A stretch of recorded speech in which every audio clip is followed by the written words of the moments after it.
Liam Gallagher is easily one of the most iconic frontmen of the 90s, and this title, in my opinion, is very well deserved just because of his amazing vocals in the first decade of his career. But what makes Liam even more iconic than his live performances is his long list of controversies. These controversies have made for millions of people to go against him to the point where they even start insulting the rest of the band. But at the same time, it has made millions of other people love him just because of this confident attitude. Me, personally, I'm part of the latter group, but in this video I want to dive deeper into Liam's controversies and find out if this hate is really deserved. So make sure to subscribe if you like 90s rock and roll bands. This is the story of Liam Gallagher, hated by millions and familiar to millions more.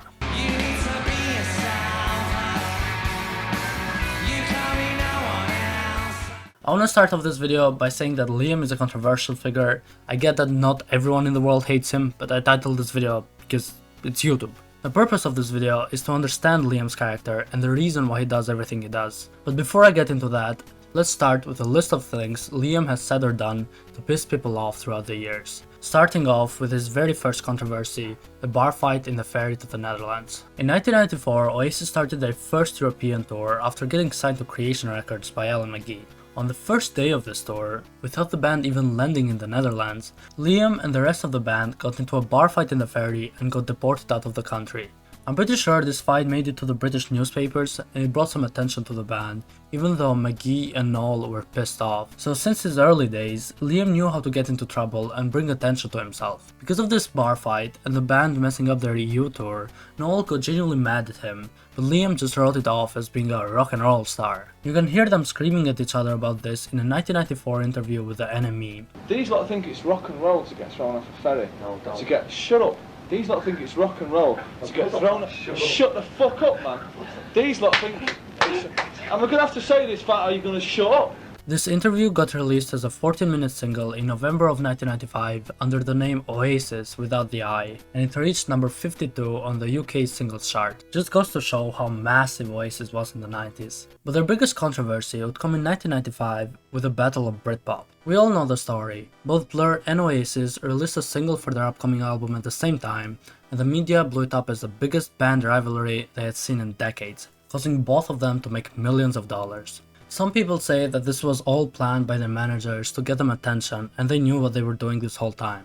But for the people who do believe that it's real, the general story is that Damon from Blur went to congratulate Liam and Noel for getting a #1 single. But when he went to their party, they were just rude to him, so he wanted to humble them by beating them on the charts. Even though Blur won on the first week, What's the Story Morning Glory performed way better than The Great Escape, and because of how much the media blew up this whole thing, Blur got a bunch of hate after 1995. Since then, I think Damon has been more humble, or I guess he has matured, but in the 90s, he was as big of an asshole as everyone else. If we're gonna be honest with ourselves. I genuinely love Damon Albarn, and I'm not saying this just because he basically made my career. I do think he's an amazing artist, but in the 90s, he was way too cocky. And that's fine in my opinion, everyone was a diva back then. The thing is that Blur fans make the story that Liam and Noel were the bullies and poor Damon got a bunch of hate for nothing, while in reality they were both in the wrong. Also, because of the media, people got so worked up over these random people they had never met before, and they harassed Damon and Blur for years, which is really childish and stupid. But just like with Blur or Oasis, people seem to get really pissed off if you went after their favorite band. And coincidentally, this was Liam's favorite thing to do in interviews. Another iconic 90s beef Oasis had was their beef with Radiohead. Compared to Blur, Radiohead are double the size in popularity and they're very critically acclaimed, with 3 of their albums considered as some of the best albums of all time. So it's safe to say that the critics really loved them, and they still do to this day. While Oasis didn't really have a good relationship with them. Thom Yorke and Noel Gallagher have kind of gone back and forth with insults, with Noel sounding way more childish than Thom, and Thom doing a parody of Wonderwall. Today is gonna be the day that you're going back to you. But I think 30 years down the line, what makes people angrier than the whole Britpop battle is their seemingly one-sided beef with Radiohead. People on the internet really love Radiohead. I know when I first heard of the Gallagher brothers talking about Radiohead, as someone who's not British, it made me instantly think they're childish and arrogant. But looking back now, there's 2 things I want to say. One, Noel doesn't get Radiohead, and at the same time, he doesn't seem to shut up about them. And 2, Thom doesn't get Oasis, and I think people don't talk about this enough. In 1995, in an interview for London Calling, Thom said, "They're a joke, aren't they?" It's just lots of middle class people applauding a bunch of guys who act stupid and write really primitive music. Then people say, oh, it's so honest. Since I read that, it became very obvious to me that Tom just doesn't understand why people love this band. People have told him exactly why they love them, but he doesn't get it because he didn't grow up in the working class. He does what every other critic in the 90s did and tries to rate them on a subjective level without trying to understand why these songs mean so much to the people in the UK. There's so many videos online of people getting together and singing Don't Look Back in Anger or Wonderwall. I don't know how you can watch these videos and not understand how special this band is to people.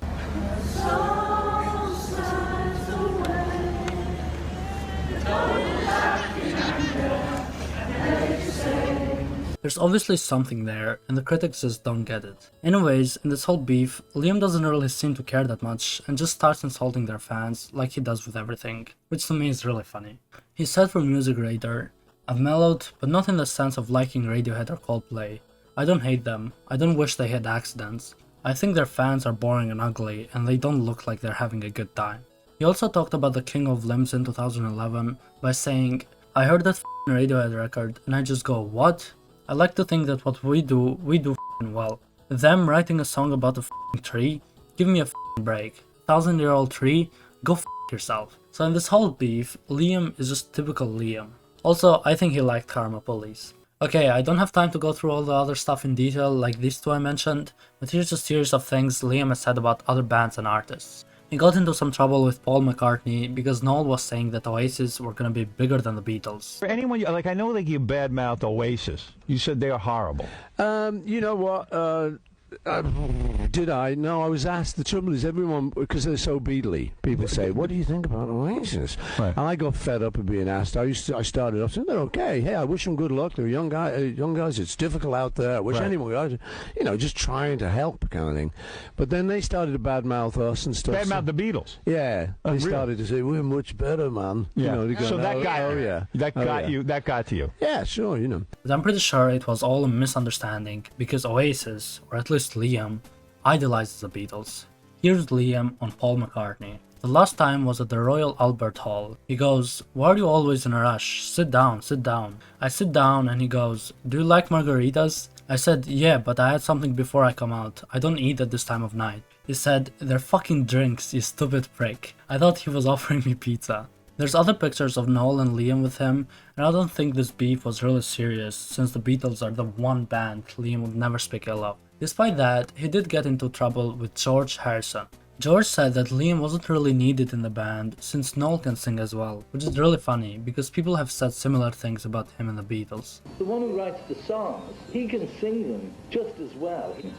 Maybe it's because it's his brother, he's got to keep him in the band. George Harrison doesn't know Liam, so he's never met him. Which is if you didn't know Liam and you read about him in the papers, then I suppose you wouldn't like him. But unless you get to know him, you shouldn't be making statements like that, really. But we all love you, George. We think you're top.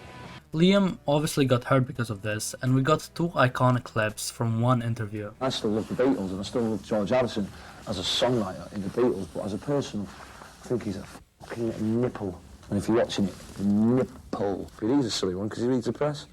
How do you know I'm silly? I've got 4 GCSEs, mate, I'm not silly. I'm not gonna lie, I think I'm on Liam's side on this one. The George comments seemed really out of nowhere and just stupid, because Oasis would never be as big if Liam didn't have the voice he has. Liam would also get into trouble with Robbie Williams throughout the years. The two were friends in 1994 and they would hang out together, but then Noel went and insulted Robbie after he left Take That. In 2003, Robbie sold out Nebworth 3 nights in a row to respond to Oasis selling out Nebworth 2 nights in a row in 1996. After that, Robbie called out Liam for a fight publicly, thus inventing YouTuber boxing before YouTube even existed. Would anybody like to see me fight Liam? Liam, 100 grand of your money, 100 grand of my money, we'll get in the ring and we'll have a fight and you can all watch it on TV. What do you think about that? A few months later, the pair finally did come face to face at the Q Awards. This one's from Robbie, as usual. Understands the letter Q. I'm just going to keep my gob shut. Listen, the guy offered me out, right, when I wasn't in the country, in front of MTV, right, yeah? Yeah. He didn't say his fucking words today, right, yeah? When I'm 4 tables across the road from him, right, yeah? He left early. Do you think you drove him out? No. I can enjoy himself out, mate. Look at the hair on Liam, man. That's the biggest crime of this whole thing. This whole feud is really moronic in my opinion, and I think they made out in the end, so don't worry. Okay, before I continue this part of the video, I want to shout out the people on my Discord server for helping me find all these quotes from Liam. I plan the videos there with the members if anyone wants to join. Shout out to Sitara and Akiras. Now, here's some quick round quotes of Liam Gallagher talking about different bands and artists. On A$AP Rocky. My kids also like that bloke. What's up, Ricky? You know, the American geezer. Stylish, funny, gold teeth. Asks if he means A$AP Rocky. Oh yeah, that's a fella. What's up, Ricky? That's a better f***ing name anyways. On the White Stripes. The White Stripes? F***ing rubbish. School ties? At the age of 24? F***ing hell. On Green Day lead singer Billy Joe Armstrong. F*** right off. I'm not having him. I just don't like his head. On Russell Brand. Noel Gallagher, Russell Brand. F***ing hell. What a pair of old housewives. On Climbing Trees. Climbed one the other day. I was running on the heath and I thought, that looks like a nice tree. I'm going to climb that tree. Climbed it and sat there with my hood up for about 10 minutes. On Kanye West. If I ever win any more awards, I'd personally invite him to get up and take my award from me. That was rude when he did that to that girl, that Taylor Swift. So yeah, give me an award and see where it goes. It will roll out his arse. Pete Doherty needs a slap. The sooner he gets it, the better. He was 100% right with the Pete one, by the way. Watch my last video about him. I've never seen a U2 fan. I've never seen anyone with a U2 shirt or been around someone's house that has a f***ing U2 record. Where do their fans f***ing come from? On Christmas. The usual, I'll be sitting there all day getting wankered, probably eating lots of f***ing food and all. What are the kids after this year? What do you think? Lots of f***ing toys. Before I start talking about these quotes, I just wanted to say, that's it by the way. That's the whole reason why so many people hate Liam, because he said bad words about their favorite band. I tried to find an actual controversial thing he said, anything like racist or homophobic or something. That's all it is, just him saying that he doesn't like a bunch of bands. When you read all these quotes from Liam back to back, you start to see that Liam doesn't really care about the press. He just says anything that comes to his mind. If you're not from the UK and you didn't grow up listening to Oasis, you might hear one of these quotes randomly and think, this guy's a fucking prick. But the more you watch these interviews, the more you listen to him, the more you start to like him. Like Bill Burr said, it's annoying how funny the Gallagher brothers are. Not only were they one of the great bands of all time, like those two fucking guys are arguably two of the best comedians that Brit never produced. They're like, as a stand-up comic, to listen to their interviews, read them and watch them, it's annoying how fucking funny they are. Some of the shit that's come out of their mouths, it's like, Jesus Christ, that's fucking better than half the shit in my act right now. I do this for a living. This guy's just bored in an interview. Liam especially just has this ability to make his arrogance likable. I know some people just call that confidence, but Noel is confident, Morrissey is confident, but they don't really come off as likable as Liam. Liam can come out and say that he's the best singer to ever grace the earth, and I'd agree with him because of his attitude. But if Noel said anything similar to that, I just think he's doing too much. And I like Noel more than Liam. I relate to Noel because he had to work hard to get the things he wanted. I relate to him because he's not instantly likable, and he has this miserable outlook on life. But Liam is the face of Oasis.